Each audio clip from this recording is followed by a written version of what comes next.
कि आज आप यहाँ पे आए और हमें यहाँ पे आपसे रूबरू होने का मौका मिला। और धन्यवाद देना चाहता हूँ अपनी देहरादून टीम को, जोशी जी को, भंडारी जी को, यूसुफ को, जिन्होंने ये अचानक प्रोग्राम किया और मुझे सिर्फ 2 दिन पहले ही उन्होंने बताया कि हम यहाँ पे ऐसा प्रोग्राम कर रहे हैं और आपको आना पड़ेगा। और मैं उस समय था लगभग अभी बेंगलोर में, और बेंगलोर से मैं सीधा यहीं पे आ रहा हूँ अभी। लेकिन हमें काफ़ी अच्छा लगता है कि जैसे हमारा स्टार्टिंग में लगभग 2.5 साल पहले हमारा एक होटल में है यहाँ पे फर्स्ट सेमिनार था, उसमें हम लगभग ज़्यादा से ज़्यादा 15 से 18 व्यक्ति थे 2.5 साल पहले, और आज लगभग 200 प्लस आज हम यहाँ पे हैं। तो ये साफ साफ नज़र आ रहा है कि यहाँ की टीम ने अच्छी खासी मेहनत की है और रिजल्ट भी दिख रहा है कि सब अवार्ड पे अवार्ड यहीं पे आ रहे हैं। और आज अगर मैं देहरादून की टीम की बात करूं तो आज जोशी जी बोल रहे हैं कि हम नंबर 1 होंगे, लेकिन नंबर 1 होंगे नहीं, आज के दिन वो देहरादून टीम नंबर 1 है। अपनी कंपनी में जो रिजल्ट जो कंटिन्यू आ रहा है वो देहरादून नंबर 1 पे ही आ रहा है अभी, और कंटिन्यू बीट कर रहे हैं एनसीआर को। तो अभी सबसे पहले यही है कि भाई कि हमने धोलरा में अपनी कंपनी की जब शुरुआत की तो हमें स्टार्टिंग फेज में क्या क्या समस्या आई। जैसे हम बोल रहे हैं कि 2010 में स्टार्टिंग में हम गए तो वहाँ पे हमने ट्रैक्टर ट्रॉली से वहाँ पे हमने हमारी विजिट की, ज़मीन देखने के लिए गए, क्योंकि वहाँ पे क्या जब बारिश का टाइम होता तो वहाँ पे पैदल नहीं जा सकते, कोई 4 व्हीलर कार नहीं जा सकती, तो वहाँ पे सिर्फ एक ही साधन है जो जा सकता है कीचड़ में, कौन सा? ट्रैक्टर। तो इसकी वजह से हम क्या वहाँ पे ट्रैक्टर में और पीछे ट्रॉली लगा कर के हम 10-15 व्यक्तियों को विजिट करवाने लेके गए थे। अगर उस समय का अगर आप धोलरा देखते तो आप जिंदगी में ऐसा बोलते कि नहीं मैं तो यहाँ पे नहीं लूँगा, मैं हम तो क्या किसी कुएं में पैसा डाल देंगे लेकिन धोलरा में नहीं डालेंगे, अगर 2010 की बात करूँ तो मैं। लेकिन आज के दिन जो गवर्नमेंट का विजन है, सेंट्रल गवर्नमेंट का, जापान गवर्नमेंट का, उन्होंने जो विजन के साथ में जो धोलरा बना रहे हैं, तो हमें उस विजन पे विश्वास था, अपने सेंट्रल गवर्नमेंट पे विश्वास था, गुजरात गवर्नमेंट पे विश्वास था कि ये धोलरा ऐसा ही बनेगा।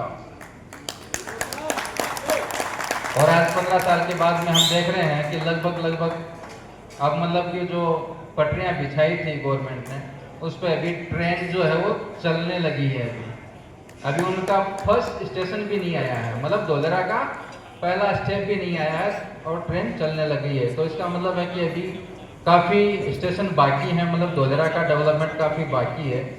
तो अभी तो सिर्फ शुरुआत हुई है और इससे से ही हम स्टार्टिंग किया। काफ़ी समस्या आई, हमने जैसे अपने भाविन सर ने बोल रहे थे कि हमारे पास में सिर्फ 4 एम्प्लॉय थे उस समय, हमारी कंपनी में टोटल 4 एम्प्लॉय थे, और आज हमारी कंपनी में लगभग 100 प्लस एम्प्लॉय हैं जो आप सभी बिजनेस पार्टनर को सर्विस देते हैं। टाइम टू टाइम आपका जो पे आउट आना है, हर चीज़ आपको आती है।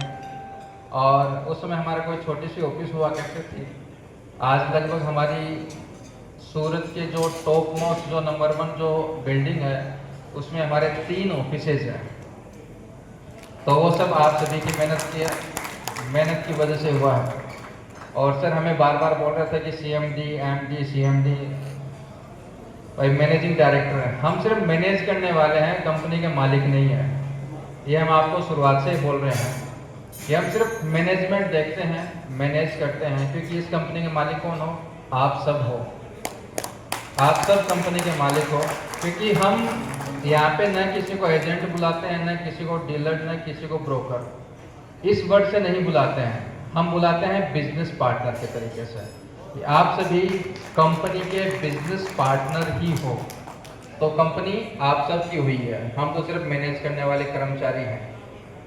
और रही बात आगे कंपनी के जैसे कि फ्यूचर प्लानिंग के बारे में, तो कंपनी का जो फ्यूचर प्लानिंग है आज के दिन 2042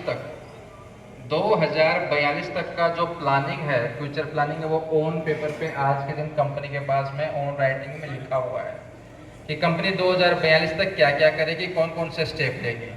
तो आप ये मत सोचो कि हम कुछ समय के लिए या फिर कुछ समय के कुछ प्रोजेक्ट ही हमारे पास में है। हमारे पास में आज इतने लैंड बैंक है कि 2030 तक कंटिन्यू हम प्रोजेक्ट पे प्रोजेक्ट कर सकते हैं। अगर कोई भी अगर लैंड परचेजिंग नहीं करें आज के दिन, अगर हम लैंड परचेजिंग करना बंद कर दें, तो आज के दिन कंपनी के पास में इतना लैंड बैंक है कि 2030 तक लगातार हम प्रोजेक्ट कर सकते हैं।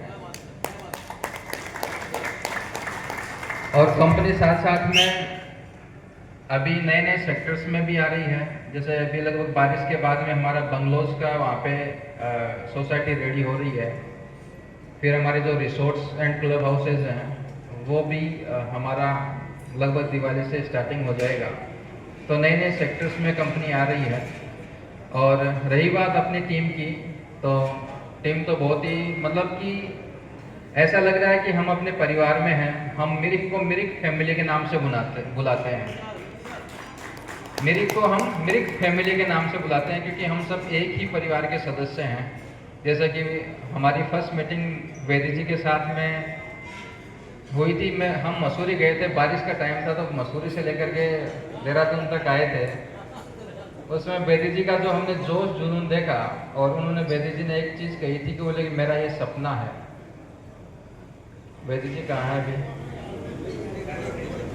बैक स्टेज है क्या? तो वेदी जी ने ये कहा था कि हमारा एक सपना है कि बैंक मैनेजर से रिटायरमेंट हुए थे, तो उन्होंने कहा बोले कि हम हमारे अकाउंट में कितना अमाउंट देखना चाहते हैं, 1 CR अमाउंट देखना चाहते हैं। और उन्होंने ये रियल में कर दिखाया है, हो चुका है। अब यही बताएंगे कि उन्होंने कितना अर्निंग किया है। सर ये ड्रीम आज से 4 साल पहले लिखा गया था, जब मैं बिल्कुल जीरो में आ गया था। कोविड टाइम में स्थिति लाइफ जो थी यहाँ से यहाँ आ गई थी, एंड तब मैंने अपनी वाइफ को लिख के मैसेज भेजा था कि मुझे सिर्फ 4 साल दे दो। एंड डेट लिखी गई थी कि 30 सितंबर 2025 हमारे अकाउंट में 1 करोड़ प्लस होगा। And thanks to Rajiv ji, and ये अपॉर्चुनिटी इतनी खूबसूरत भगवान ने दी हमारे हाथ में कि आज की डेट में मुझे जितना पैसा रिटायरमेंट पे बैंक से फंड मिला था या बाकी मिले थे, उससे 3 गुना पैसा मेरे अकाउंट में है। And the dream has already been achieved, and now we are moving toward the 10 crore bracket by 17 February 2028। ये भी लिखा जा चुका है, that has been done, and ये अचीव होके रहेगा। बल्कि एक दिन सर बैठे थे सिक्योरिटी कहते नहीं इसको 20 करोड़ बनाएंगे। मैंने कहा ठीक है, आ जाओ, मिलके बना देते हैं। Thank you sir, thank you thank you sir. तो इनका जो सपना देखा था, और उससे मुझे याद आया था, वो एक बोलते ना लॉ ऑफ अट्रैक्शन, वो भी काम करता है। आप सपने देखोगे तो वो पूरा होगा, अगर आप सपने ही नहीं देखोगे तो पूरा कैसे करोगे। वेदांता ग्रुप के चेयरमैन हैं अनिल अग्रवाल जी। उनका अगर आप लिंक्डइन का अकाउंट देखोगे तो वो एक चीज़ लिखी हुई है कि अगर आप सपने ही नहीं देखोगे तो अचीवमेंट क्या करोगे। तो आप अगर जो सोचोगे तो वो पाओगे, अगर सोचोगे नहीं तो कहाँ से पाओगे। तो वैसा ही वेदी जी ने कर दिखाया था। ऐसे ही जोशी जी हैं हमारे बड़े भ्राता बोल सकते हैं हम इनको। और भंडारी जी हैं, जगदीश जी हैं, और अपने कुलदीप जी हैं। यानी कि वैसे देखें तो अपनी कंपनी में इंडियन एयरफोर्स अपनी कंपनी में है, सब एयरफोर्स के बंदे हैं। बैंकर्स में अपने कुलदीप जी यानी कि टीम है, बैंकर्स है, फिर टीचर्स हैं, फिर यानी कि हर सेक्टर के अपनी कंपनी में सारे के सारे जो हैं बिजनेस पार्टनर हैं। तो सर मुझे नहीं लगता कि अपनी कंपनी को जो कंपनी ने जो टारगेट लिए हैं वो अचीव करने से कोई रोक पाएगा।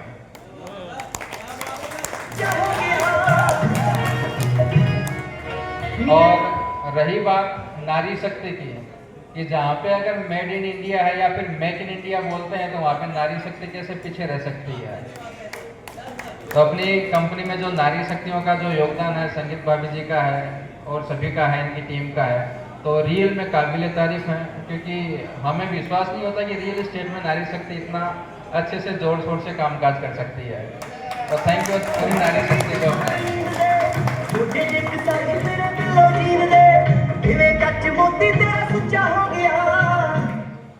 और आगे की यही है फ्यूचर प्लानिंग, तो कंपनी की कंटिन्यू बनी रह रही है। और जैसे टारगेट्स जो बोल रहे हैं सर ने कि भाई हमारी कंपनी का जो पूरे महीने में 40 लाख का होता था, आज लगभग 80 करोड़ प्लस है हमारा पर मंथ का जो कलेक्शन जो बोलते हैं वो, और वो सब के सब आप सभी की मेहनत का ही परिणाम है। और मैं रियली में थैंक्स बोलना चाहता हूँ अपने जितने भी प्लॉट होल्डर्स हैं, वो सब प्लॉट होल्डर्स नहीं हैं, आप सब के सब कंपनी के उस प्रोजेक्ट के प्रोजेक्ट पार्टनर हैं। तो रियल में आप सब ने कंपनी के ऊपर फेथ किया और इतना विश्वास दिलाया कि भाई कि जिससे कंपनी आज तरक्की कर रही है वो सब आपके विश्वास की वजह से ही है। तो मैं थैंक्स बोलना चाहता हूँ अपने सारे के सारे इन्वेस्टरों का, बिजनेस पार्टनरों का, जिन्होंने अपनी कंपनी के ऊपर फेथ किया। तो बहुत बहुत धन्यवाद। Yes, Ankita, back to you.